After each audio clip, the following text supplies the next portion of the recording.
दूसरा फायदा ये होता है कि मन की शुद्धि होती है। कथा सुनने से क्या होता है? मन की शुद्धि होती है। दुनिया में कानपुर में चले जाओ, जगह जगह बड़े बड़े दुकान खोले हैं। बड़े बड़े दुकानों में चेहरे के सुंदरता के लिए, शरीर की सुंदरता के लिए आपको अनेकों क्रीम पाउडर मिल जाएगा। और यदि मन की सुंदरता के लिए कोई स्थान है तो वो है संजय नगर। प्रेम से बोलो राधे राधे। और संजय नगर का है कथा पंडाल। यहाँ पे 3-4 घंटे बैठोगे ना तो यहाँ पे चेहरे की सुंदरता नहीं, यहाँ पे मन की सुंदरता के समाधि मिलेगी जितनी देर तक बैठो। और कथा सुनने का चौथा फल ये होता है कि जिस व्यास के मुख से 7 दिन कथा सुनते हो भगवान, कथा का चौथा फल ये होता है कि उस व्यास से एक अपनापन हो जाता है, उस ब्राह्मण से एक लगाव हो जाता है। किसकी वजह से? भगवान की कथा की वजह से। एक कथा का फल है कि जिस व्यास से कथा सुनो उससे एक अपनापन सा लगने लग जाता है, उससे भी एक घर जैसा संबंध हो जाता है। तो इसीलिए जो दायक फल चार। और कल के प्रसंग में आप सबको सुनाए थे माता सती प्रसंग, और सती प्रसंग के बाद का थोड़ा सा भोले बाबा के विवाह की चर्चा सुनाए थे। और कल तो इतना आनंद आया था कि कुछ पल के लिए ऐसा लग रहा था जैसे संजय नगर नहीं है, हिमाचल वासी हो गए।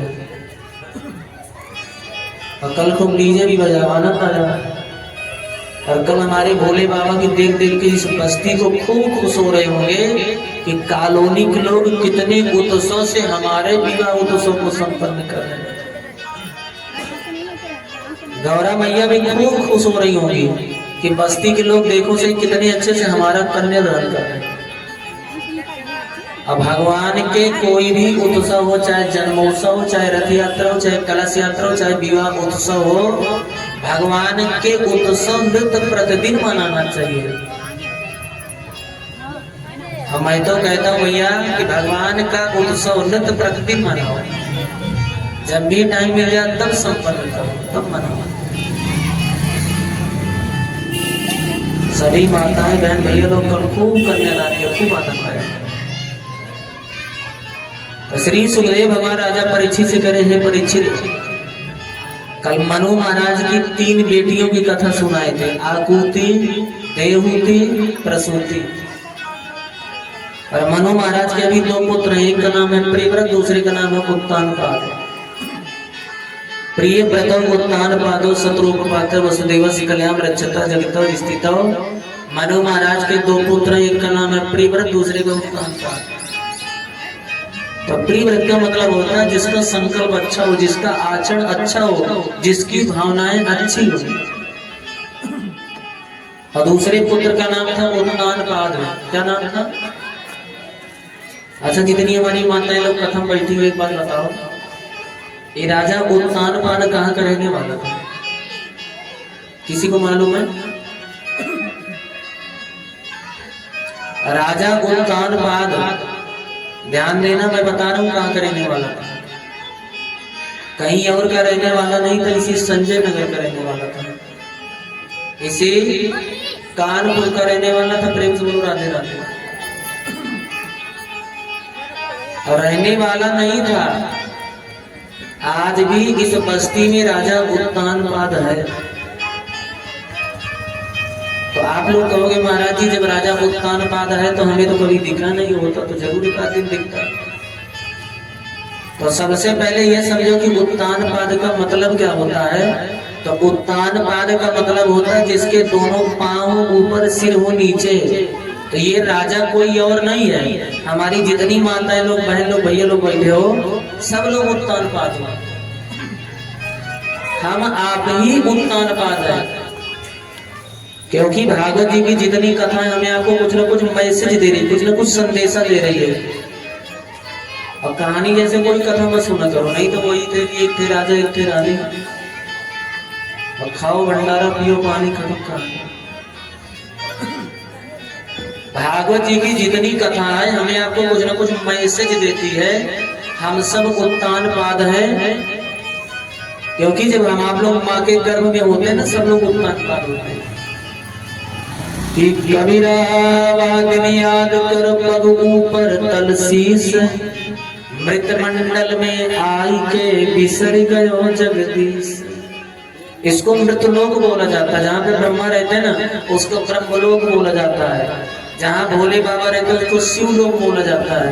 जहाँ भगवान विष्णु रहते हैं उसको विष्णु लोक बोला जाता है। और जहाँ मौत रहती है उसको मृतलोक बोला जाता है। ये मृतलोक है जो आया है अटल सत्य है, मरना। तो राजा उत्तानपाद की 2 पत्नियां थी। बोलो कितनी पत्नियां? 2 पत्नियां। हमारे यहाँ सबके 2 पत्नियां होती हैं। ये मत सोचना कि केवल पुरुष के नहीं, सबके 2 पत्नियां होती हैं। बाबा तुलसीदास जी कह रहे कि सुमति कुमति सबके गुण ढाई। एक पत्नी है जिसका नाम है सुमति, दूसरी पत्नी का नाम है कुमति। एक पत्नी है जिसका नाम है सुनीति, दूसरी पत्नी का नाम है सुरुचि। सुनीति मतलब होता सुष्टुर नीति यशसा सुनीति, और सुरुचि मतलब होता ससुरुचि यशसा सुरुचि। सुनीति मतलब स्वर्ग का रास्ता, सुनीति मतलब अच्छा रास्ता, सुरुचि मतलब गलत रास्ता, नर्क का रास्ता। सुनीति मतलब अच्छे विचार, सुरुचि मतलब बुरे विचार। और ये दोनों पत्नियां सबके पास होती, सबके अंदर। सुनीति मतलब बुद्धि, सुरुचि मतलब बोले मन। जिस समय आपको लगे ना चलो कथा सुनने चले, समझ लेना सुनीति अंदर से कहे। सुनीति बढ़िया सी साड़ी पहन ली, जैसे घर से बाहर निकली कथा सुनने के लिए, आपको लगा नहीं मेरा मन कह रहा है कि ये साड़ी नहीं वो साड़ी पहन के चले। अभी तक तो सुनीति बोली थी कथा में चलो, अब मेरा मन कह रहा है वो साड़ी पहन के चले। इसको बोला जाता है सुरुचि। सुनीति कहती लहसुन प्याज मत खाओ, और सुरुचि कहती है कि बिना लहसुन प्याज के कैसे चटनी। और सुनीति कह रही मत खाओ, पाप मत करो, झूठ मत बोलो। और सुरुचि कह रही है कौन देख रहा है। सुनीति कहती है कि दहेज लेना बुरी बात, देना बुरी बात। मालूम सबको है, हमारी माताएं लोग हैं ना, हमारी माताएं लोग हैं, जब बिटिया का ब्याह करती है ना तब हल्ला मचाएंगे।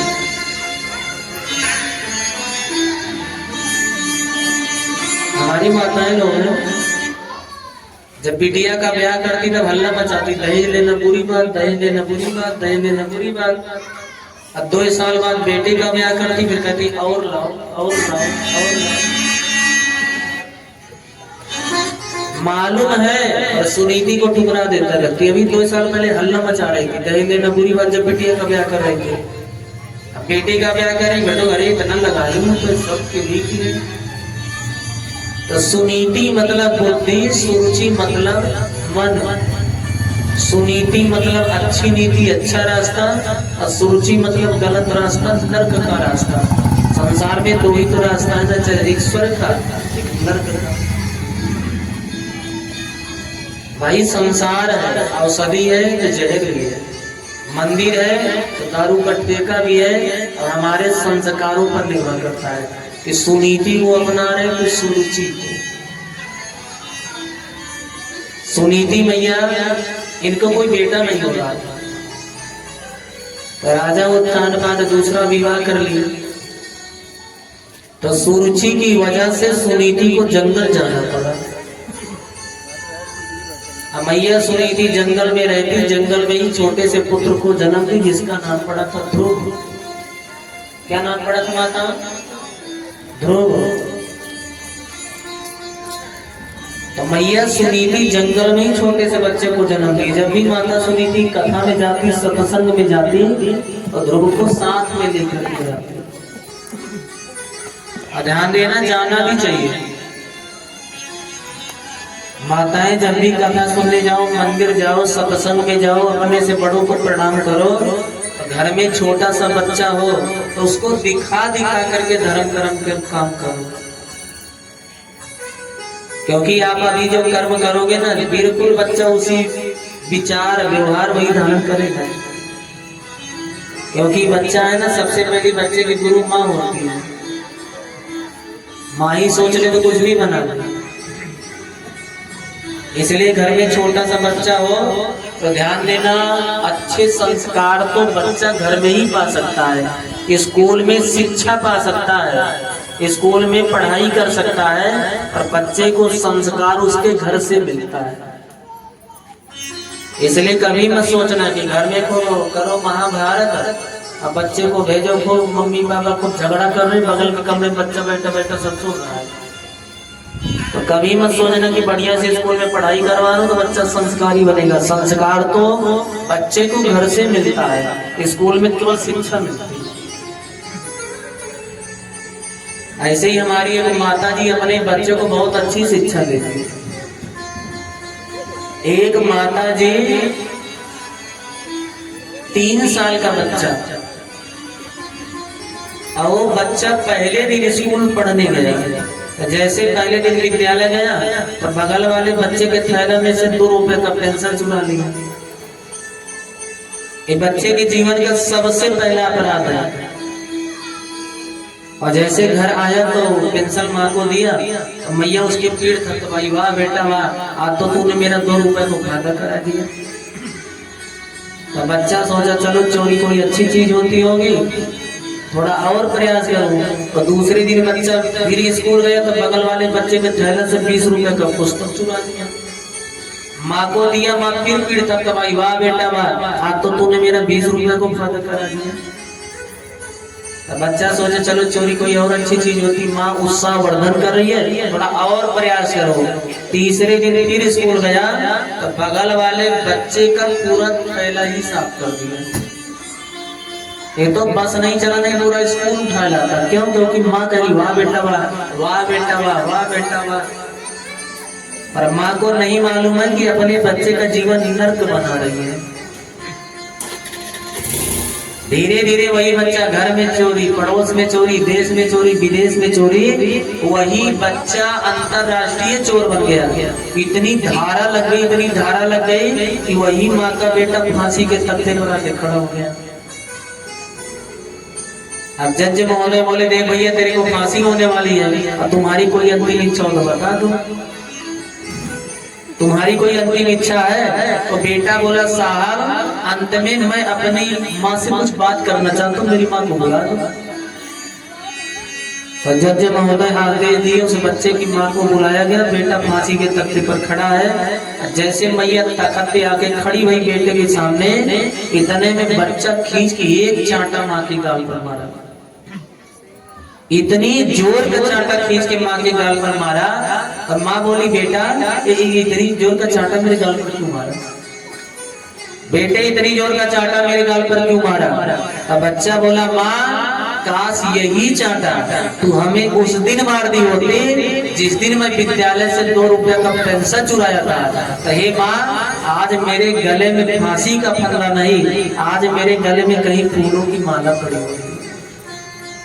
काश यही चांटा तू हमें उस दिन मार दी होती तब जिस दिन मैं पेंसिल चुराया था।